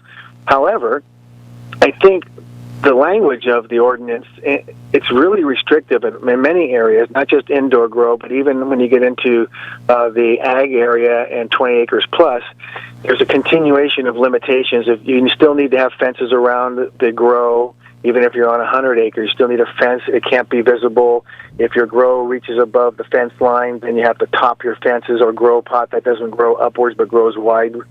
It's just, I mean, I can't even really begin to go through it. It's if you're leasing property to somebody who grows in this area, you have to get the landlord to not only recognize in writing that there's pot being grown, but they themselves will have to have it notarized. And if there's an abatement, put on the land use because some sheriff or building department or any official that they deemed authorized, okay, they can not only have access to your property at will, but they can also put an abatement on there. And if you don't, not only do they have the $100 fine, the $200 fine, and then the $500 fine, and then the misdemeanor and go to jail 6 months if you don't comply within a certain time, but they also have an administrative cost of $1,000 a day. Oh my so God! If you have $1,000 a day going against you, and in 10 days, This is oppressive. well, just listen. Yeah. You know, if you have $10,000 against you in 10 days, then they can do immediately. They can do a lien on your building and foreclose it and sell it. Oh my God! It's just, it's kind of, you know what? I mean, my hat's off to the county. Really, in all honesty, I'll tell you, Rick Coel. I don't have any dislike for any of these people, and I've made that clear to Rob Brown, everybody. I really don't have a dislike. But what I'm seeing here is I'm seeing reflective issues. I'm seeing the good guys calling the bad guys, and the bad guys calling the good guys bad guys, and then I'm watching all these people do the same thing, lie, cheat and steal on both sides of the fence here. They're not, nobody's really complying with their own regulations themselves, even the way the abatement notices are placed, even the way the sheriff's department. I mean, this doesn't mention anything about the sheriff's department and the task force and how they No, because I think they're going to use their own code enforcement people to try to enforce this, which will put them directly in harm's way. Well, no. It mentions generally about the sheriff's department, but what I'm saying is specifically this, okay? The growth areas that we're talking about is pretty much all your community living in city areas, okay? So they don't want children or adolescents to have any attractive nuisances to bring to the community. They don't want to have odors, and it has to be away from schools and churches and anything you can possibly conceive of where children would be. Again, it's understandable, but I'm not seeing really anything. I don't see, okay, let me put it this way. There's a lot of problems with home invasions. There's a lot of problems with cross-addicted people doing marijuana, meth, and alcohol, okay? These people are causing problems. But their attempt at if you're a caregiver, the person you're caregiving has to live in the county. The person who's growing has to live in the property. If you're leasing the property, we went over that. So they're really constraining it. But the people they're hurting are the people who have legitimate use of medical marijuana, that legitimately use it for their own purposes to heal or to remove the pain from whatever they're doing, and even in some cases heal certain types of cancer. Those people are going to suffer more than the actual people that are growing outrageous 100, 200, 300, 1,000, 2,000, 5,000 grows. Those people don't give a rat's butt about this ordinance. They never cared about any ordinance. They don't care about anything, right? Because they're from out of the county, they're from out of the state. They hire people who are disenfranchised, who have no money to run these crops. Some of them have homes up in the Rivieras and up in Buckingham that are doing indoor grows now, the whole home. They don't really care if one of these 1,000 plant places get abated and the sheriffs come and take everything, because they're not even there. So this isn't really addressing the real problem we have here in this county. And it's going to only burden the poor people who have six plants they want to grow for themselves. The second thing is, they're now going to be almost forced to open up dispensaries here to be able to distribute this minimal amount that's going to be growing to get it to the patient. So this ordinance is just a wake-up call. I wouldn't get emotionally overwhelmed by it, but it's a wake-up call, and it needs to be addressed. And I think that they know this. Rick Coel knows that this is going to create this kind of havoc, this kind of controversy. They're all ready and prepared for it. And I think that this is a good time for the legitimate growers and legitimate medical marijuana consumers to step forward and to try not to become passionate in the sense of causing arguments and problems, but to how can we really, really, really, really put together something that's going to stop the outside people from coming in and destroying our properties, destroying our land, creating home invasions. That is a huge issue here that really, really, really needs to be addressed. But at the same time, how can we, if we choose to as a community, have and participate in medical marijuana? So there's so much more in this ordinance that it goes on to read it. It's kind of flabbergasting when you read It's it all. ridiculous. It's such a violation of patients' rights, and I certainly will support any lawsuit, class action, or otherwise that's going against the county to fight this. It'll be interesting to see how this thing plays out and see how they're even going to enforce this. I mean, they can't enforce any ordinances they have now, and this one here really, I think, let's just look at this realistically. What percentage of people do you think, if this ordinance does pass, are going to comply with it? So I'm not really sure. Do they have the manpower really to enforce it? Is this what they're going to do, run around busting people for 6 plants? Or growing 3 plants in their own yard? Right. Well, it's not so much do they have the manpower. That's almost like, a threat. But the thing is this legit? The people, what percentage of people are going to adhere to this new ordinance? Okay, and so if we can find a relative percentages that's somewhat accurate, we can simply say, are they still going to be able to control this thing? The other thing is I want to say before I forget it, is that they're building a $20 million addition to the jail. Yeah. How convenient. So what I'm saying is this is not a solution. Building a bigger jail is not a solution to the disenfranchised problem here, which is not on the medical marijuana issue, but it leads to people drinking more, taking meth more, using marijuana inappropriately, becoming further disenfranchised and addicted to different substances. So this is really, are we going to have a nice St. Helena type community up here where there's a big $20 million, $50 million jail sitting on the side of the hill with people coming in and out? This is not really a full scope of how we can create a better community here. So I'll just hang up now and let the rest of you guys get on. Yeah, thanks. Thank you, we're John. almost out of time. Well, good statements. Very well said. Thank you. Yeah, well, see, I'm a little more emotional about it because I feel like, okay, I don't grow right now, but if I want to be able to grow, I want to have the freedom to do so. The fact that they're trying to deny me the right to grow my own medicine is absolutely shocking. Okay, it's a right. It's a law. It's a state law. And there is no limits that they can put on us on our consumption. And also in growing, in the sense that we're, that what is it, 420 says that we can have as much as we need. There's other lawsuits that say that. I just think that this is really bad, and that everybody should go out to the Planning Commission meeting. That is on the 14th of this month, which is next Thursday, at 9 a.m. at the county facility, and let your voice be heard. Let them know you do not agree with this, that you do not accept this, and that there will be consequences if they decide to pull this over, because people need to stand up for their rights, and that's where we have to stand up and fight back and make sure that they know this is not going to work in Lake County. Well, here's the problem that's going to arise again. Just like City Council in Clear Lake and Lakeport and everyone else, not just here in other states, is will elected officials or appointed officials listen to the public?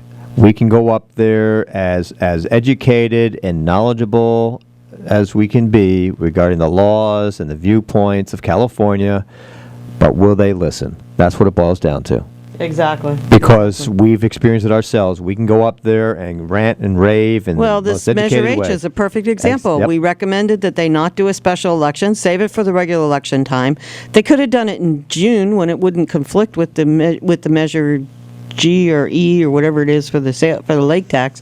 And it's a shame because their own pigheadedness is their own worst enemy. So- Rick Coel is a Nazi who's bent on making marijuana illegal, even though the state says it's legal. And even the people of this country are saying, let's make it legal, let's make it legitimate, let's allow it. 3 more initiatives passed over this last election. Yeah. The city of Portland legalized it just yesterday. So let's just hope we're organized. Maine. Let's hope that the planning commissioner people will listen to what the public says. And I know there's going to be people representing both points of view, which is great, and let them make a reasonable determination, and let's put a reasonable ordinance in place. Exactly. And it's same with Clear Lake. We all need to come together as a community and hash out something that's going to work for the people, not just work for people who have opinions about things. And, you know, people like Rob Brown, who was accused of growing on his own land and has denied it. But there's lots of rumors out there, Rob. People think you're growing up in Mendocino. People think you're still growing around your neighborhood. And it's to their benefit that it be kept illegal, because the harder it is to get, the more people are willing to pay for it. Yep. You know? So let us just think about that and put things in perspective. Hello, you're on the air. Yeah, I don't believe anything that Rick COINTEL is doing is accurate. COINTEL, I love that. COINTEL, I like that. Love All it. right. Yeah, thank you. Yeah, see, I just find him to be very dictatorial, and he's already demonstrated a lack of consideration for medical patients in the last year of enforcement of this temporary ordinance. And what really broke my heart was the day I was watching the Board of Supervisors meeting, and a couple was there who had exactly 1 acre of land, not 1 acre less, not Right. 1 acre more. They took away these people's plants because they had 12 plants. Or 18 plants, or whatever, Whatever it was, 24, whatever. They had like what they thought they were allowed to have for having an acre of land, and then they turned around and said, oh, no, we don't mean an acre of land, we mean up to an acre of land, and you have to have more than an acre of land in order to grow this amount. So that just showed how disgustingly prejudiced they are to pot growers, and that, you know, 12 plants, 24 plants, what difference does it make, folks? You got to think about the overall picture of things, and that people have a right to their property. They have a right to their own private property, what they do on it. They have a right to have their own medicine. And if it's a nuisance to the community, then those people that live nearby need to go talk to that person and try to get things organized so that it's not a nuisance. If you're afraid, take a sheriff's deputy with you. But go and talk to them about the smell. Get them to use this product that you can make it smell like a pineapple or a rose or something else. And you know what? It's 3 months out of the year, folks, not even 3 months. This is not a year-round problem, and we're going to destroy all these people's rights and abilities to get their own medicine in order to sell, to basically assuage a few people who it might bother. I don't think that's right. My rant for the day. That is your rant. And I'm tired of individual attitudes overwhelming the good of the people. Exactly. I don't know how else to say Exactly. it. It's just I'm tired of government staff and government officials, elected or whatever, just saying our way or no way because we're here in power. Yeah, and no. Measure H is a perfect example. If the no people hadn't stood up and said, no, we're not going to do this, and these are the facts, Measure H would have been passed today. And people would not be aware of what's going on. So with folks, that. stand up and be heard. Absolutely. This is a democracy in spite of what people want you to think. Hello, you're on the air. And with Measure 8, there should definitely be an accountability of the monies. Oh, absolutely. Well, it didn't pass anyway, so they have to rebuild the whole thing now. Well, that was one of the whole things. Yeah. And I will once again go back to get rid of the asphalt. A lot of these streets, right from the feeders, let it go back to dirt. There is a problem with the dirt because it is very high in phosphorus and it runs into the lake, and they do cause problems. So does asphalt, though. Well, anytime we put in a road, we create pollution problems for the lake, no matter which way you do it. That's true. Okay, thanks for that. We got to go. I want to go a little bit more on the, it's interesting because we should be at the forefront of the industry, and we're backsliding. Yeah. Everybody else is going forward and putting in new dispensaries, allowing freedom and justice. And Lake County, who is at the forefront, is between our Board of Supervisors and our city councils and our planning commission especially, and I like that Rick COINTEL. Yeah, that's a good one. We're it's losing true. the foothold But that just shows how our supervisors don't care about the economy here, don't care about the citizens, or the citizens they care about are the elite and the few as opposed to the mass. Who already have the money. Exactly. Thank you. And you know, like I said, I look around our community, and I don't know what these big cartel growers are out in the mountains. Yeah. But you know what? I don't see any of my friends and neighbors becoming millionaires over these projects. No, it's not about the money. It's about what they're doing with their medicine. It should be about the money because nobody's getting super rich and the money is staying here. Yeah. Oh. Very good. Thank See ya. you. All right, that does it for now. We're going to have to call it a day, unfortunately. It's very good conversations, and thank everybody. And welcome back, Pete. We're glad you're Thank back you. with us. And we'll be back again next week with Joanne Saccato. I had my dates wrong. And That she will figures. be talking about her new book. And also, we hope to have a couple other guests here to talk about the Yes. what is it called, Article 72, the new ordinance Yes, that's being someone presented. that's hopefully very knowledgeable. Okay, good. So stick around. We got Folkscene up next, and we hope to talk to you guys real soon. This is Lake County Magazine. You reach us on Facebook at Lake County Magazine, and also you can find us online from there. And thank you very much for joining us. We'll see you next week. This is Terry Larson. And Pete the Tax Guy. Have a great week.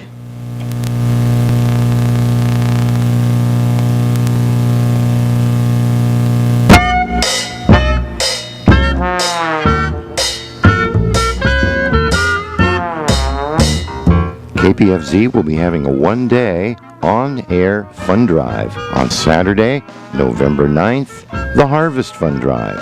So if you haven't renewed lately and aren't a member of KPFZ, then listen all day on Saturday, November 9th, and join us and keep community radio alive in Lake County.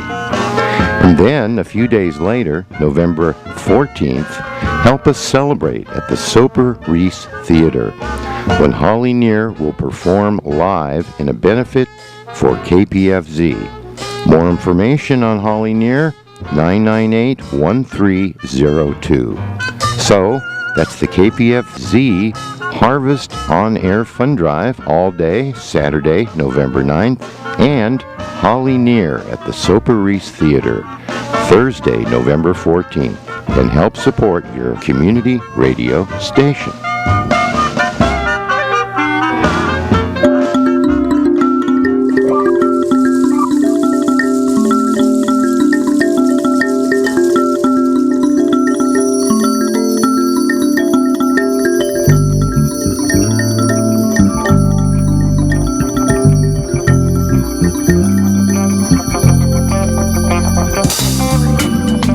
Tell me where you are from, and tell me where do you go.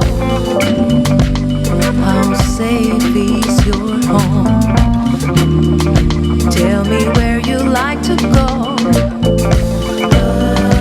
Are we walking in the same direction? How are we paving the way? Can you feel this world is in motion? And we are part of it, yeah. You're listening to KPFZ 88.1 FM in Lakeport and all around Lake County, California. Every day.